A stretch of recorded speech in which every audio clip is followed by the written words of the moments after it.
Welcome to Felicity's World of Wonder Stories. Are you ready to listen? Watch this. A Little Princess. Chapter 1. Sarah. A young girl started out from a cab at the foggy London streets. Her name was Sarah Crewe, and it was her first time in England.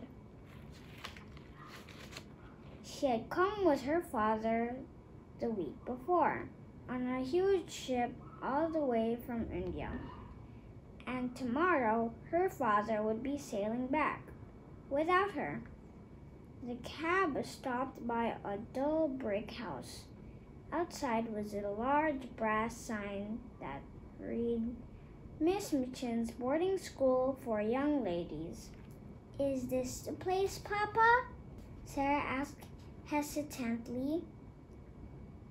Yes, this is it, Captain Crewe replied, squeezing her hand. Just then, the heavy front door opened, and Miss Mitchen came out to greet them. She had cold, fishy eyes and a cold, fishy smile.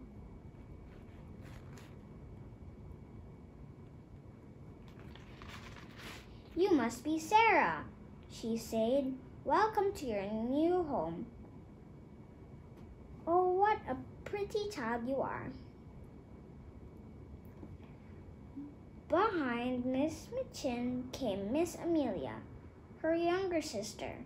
Welcome, welcome, she said, bobbing up and down with a nervous curtsy. Sarah is to have everything she wants, said Captain Crewe. I want no expense spared. Of course, said Miss Mitchen, and a cold smile creeping over her lips. As our richest pupil, she'll have the prettiest bedroom, a pony, and a carriage, and her very own maid. Captain Crewe went with Sarah to her sitting room. I'm sure you'll be happy here, he said. You couldn't have stayed in India with me. The heat made you ill and the schools are better here. I know, said Sarah, trying to be brave.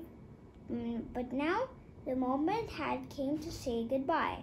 It was even more awful than she imagined. They hugged each other as if they never let go. Chapter 2. Boarding School. When Sarah came down the next morning, everyone stared at her. All the girls had heard that the new pupil was as rich as a princess.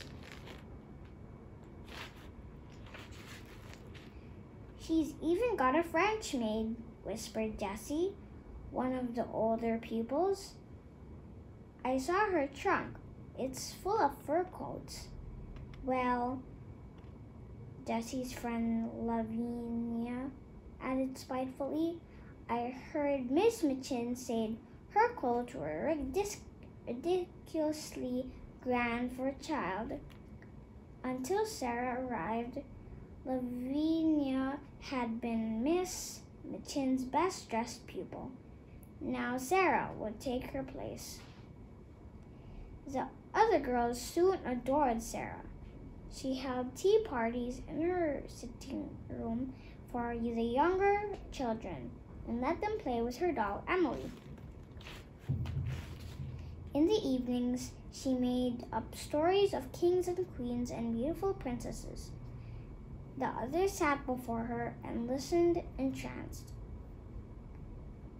Sarah had been at Miss Mitchen's school for 2 years when, one foggy afternoon, she came back to her room to find someone asleep in her chair. Looking down, Sarah saw it was Becky, the scurly maid. Poor thing, she must be exhausted, sobbed Sarah. At the moment, Becky opened her eyes with a frightened gasp. Oh, miss, miss, she stuttered. I beg your pardon. It was so warm. It was the warm fire and me being so tired. Don't worry, said Sarah, laughing. You couldn't help it. Becky stared at Sarah. She was used to be ordered about and scolded. She couldn't believe this girl was being kind to her. Ain't you angry, miss? Gasped Becky. No, cried Sarah. Of course not.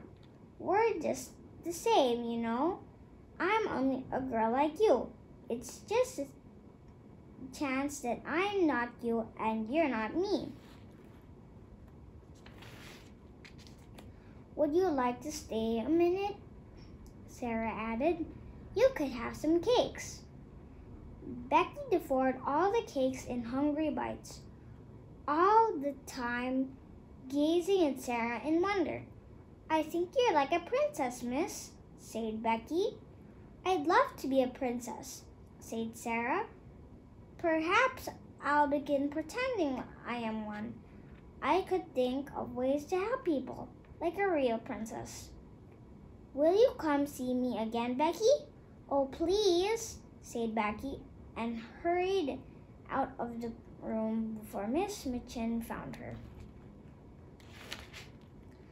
A few weeks later, Sarah received a letter from her father. It set the whole school talking. An old friend has offered me a share in his diamond mines, wrote Captain Crew. We'll be rich beyond my wildest dreams. It makes me dizzy to think of that. Then shortly before Sarah's 11th birthday, she had another letter from her father. This one sounded quite different. I fear your father is not a businessman, he wrote. Each night I lie tossing and turning. I can't sleep for trying to work out the sums. I wish he were here with me. But despite his worries, Captain Crow wrote to Miss Mitchin telling her to organize an amazing birthday party for Sarah. Sarah was led into the schoolroom by Miss Mitchin. Behind her came the servants carrying boxes overflowing with presents. You may leave us, Miss Mitchin announced to the servants. If you please, Miss Mitchin, said Sarah suddenly. Could Becky stay? Miss Mitchin jumped. My dear Sarah, she said, Becky is a skirly maid. Skirly maids are not like young ladies. But Becky is. Please let her stay, because it's my birthday. You are too kind, Sarah. Becky, go and stand there, said Miss Mitchin, sharply waving at the door. The instant Miss Mitchin had swept out of the room, everyone rushed to see Sarah open her presents. There were books and hats, necklaces and tiaras, but best of all, there was a magnificent doll.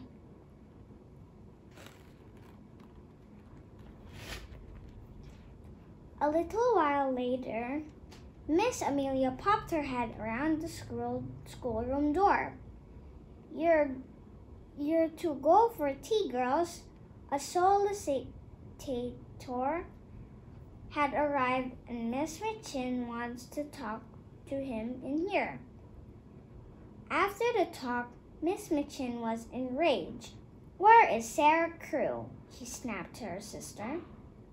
She's in the tea room with the others, of course. Go and tell her to put on a black dress, ordered Miss Mitchin. Oh, sister, cried Miss Amelia. What happened? Miss Mitchin wasted no words. Captain Crew is dead. He died from jungle fever, and she added fiercely, he's lost all his money. I paid for this ridiculous party and all those presents. I'll never get my money back now, she screamed. Captain Crew put all his money into his so-called friend's diamond mine. Then the friend disappeared. I'd like to throw Sarah out on the streets, only it would look bad for the school. Then Sarah came to see Miss Mitchin. Her face was white and her eyes were red from crying. She held her doll tightly in her arms. "Put down your doll, Miss Mitchin," ordered Miss Mitchin. "No," Sarah answered. "I won't. My father wanted me to have her. She's all I have left of him." "Everything is different now," said Miss Mitchin, growing angry. "You are a beggar now. You are a beggar. Do you understand? You have no relations, no home, and no one to take care of you." Sarah's thin, pale face twitched, but she said nothing. "Don't stare at me like that," Miss Mitchin snapped. "You're going to work for your living now. You can sleep in the attic in the room next to Becky. And thank me, girl," said Miss Mitchin. "Why should I thank you? For being kind to you and giving you a home." "But you're not kind," said Sarah fiercely, "and this is not a home." She turned and ran out of the room before Miss Mitchin could see her cry. Then, that first night in the attic, Sarah lay awake in the dark. She could hear rats scuffling in the walls. "My father's dead," she sobbed. "I'll never see him again." Everything in Sarah's life changed at once. Then she came down next morning. Lavina had taken her place next to Miss Mitchin. "You're late, Sarah," Miss Mitchin coldly. "Don't let it happen again. Begin your new duties by looking after the little ones." Every day, Sarah went on errand after errand. She was expected to go out in all weathers and to dust and scrub the rooms. At the end of each busy day, Miss Mitchin sent her to the schoolroom to study, so she would learn enough to teach the younger pupils.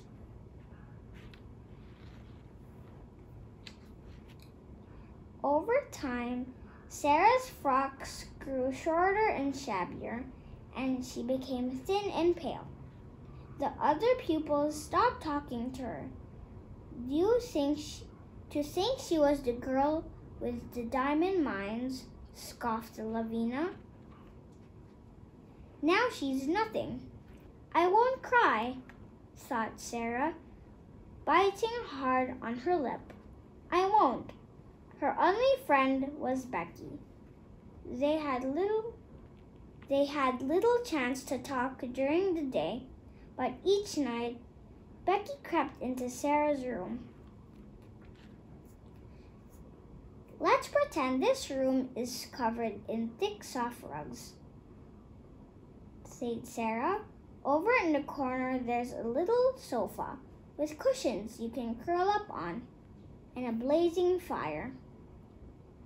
"Ooh," said Becky, stretching out her hands. "I can almost feel it, miss." But once Becky left, Sarah's vision faded from her mind, and the attic was cold and bare as before. Sometimes, Sarah thought, it feels like the loneliest place in the world. Chapter 5, The Magic. One morning, on her way back from the butcher's, Sarah saw that a van full of furniture had stopped outside the empty house next door. "Someone must be moving in," thought Sarah, glancing at the pieces of furniture. She had a weird homesick feeling.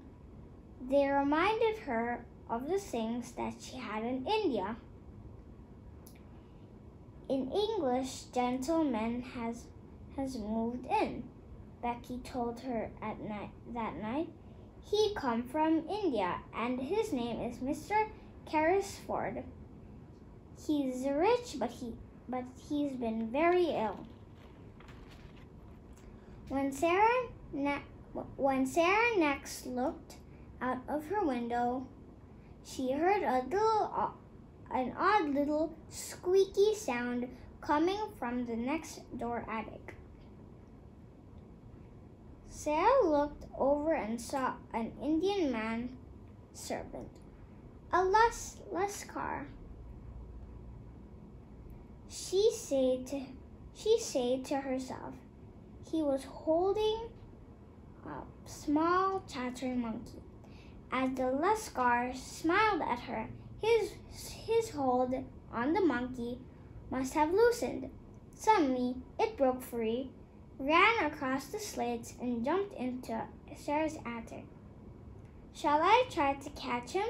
Sarah called to the Lascar.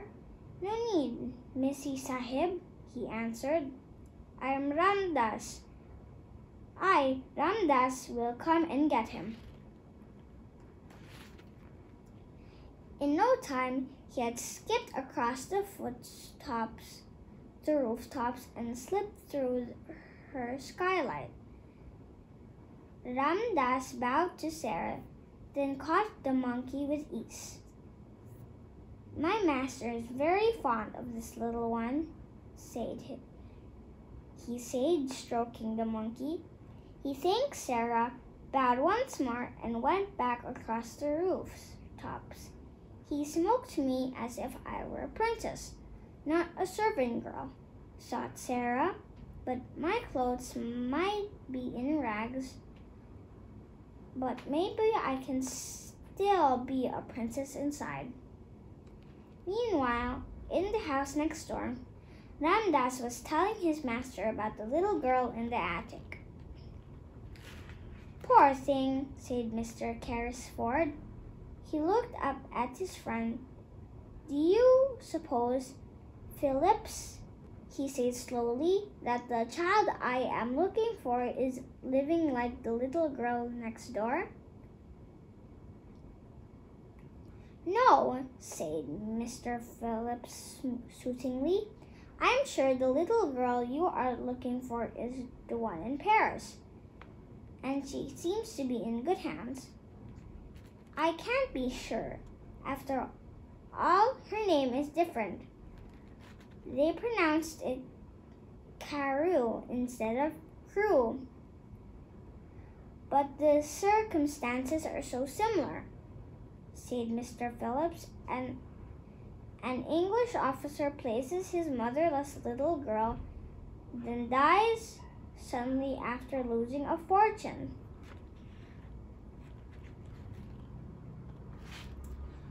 Are you sure the child was left in Paris? Mr. Phillips went on. I'm sure of nothing. When I met Ralph Crewe in India, all we spoke of were the diamond mines. I must find his daughter. If she is penniless, it's all my fault. Crewe died thinking I was a villain. If only I hadn't been sick, I could have told him we hadn't lost the money. Try not to worry, said Mr. Phillips. I'll leave for Paris tonight, and I'll find his daughter. Mr. Carrisford returned to Ramdas. Mr. Carrisford turned to Ramdas. In the meantime, he said, let's do something for the little girl in the attic. That night, Ramdas slipped soundly into Sarah's attic as she slept. He padded noiselessly across the room, weaving his magic. Sarah stared as her skylight clicked shut. How strange, she thought. My room is so warm, and I can actually feel blanketless. I must be dreaming. I don't want to open my eyes, she thought, or this dream will fade.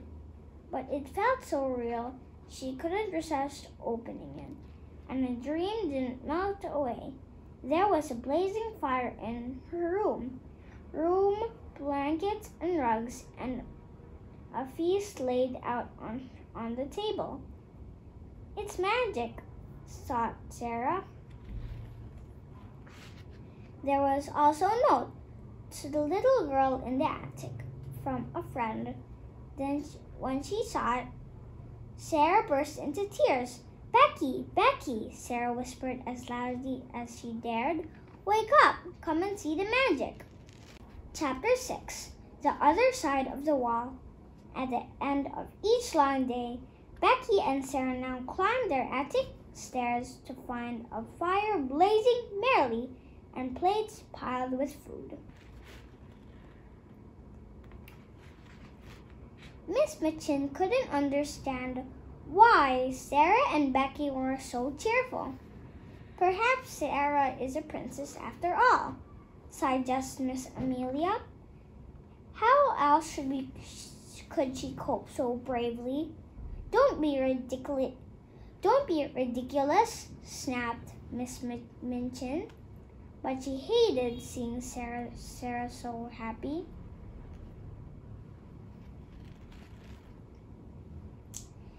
A few months later, just before Sarah went to work, she heard a scratching sound at the skylight. It had been snowing all night, and on the snow, touching near the skylight, was a tiny, shivering figure. "Oh, it's the monkey from next door," cried Sarah. "I'll coax him in. He can't stay out in the cold."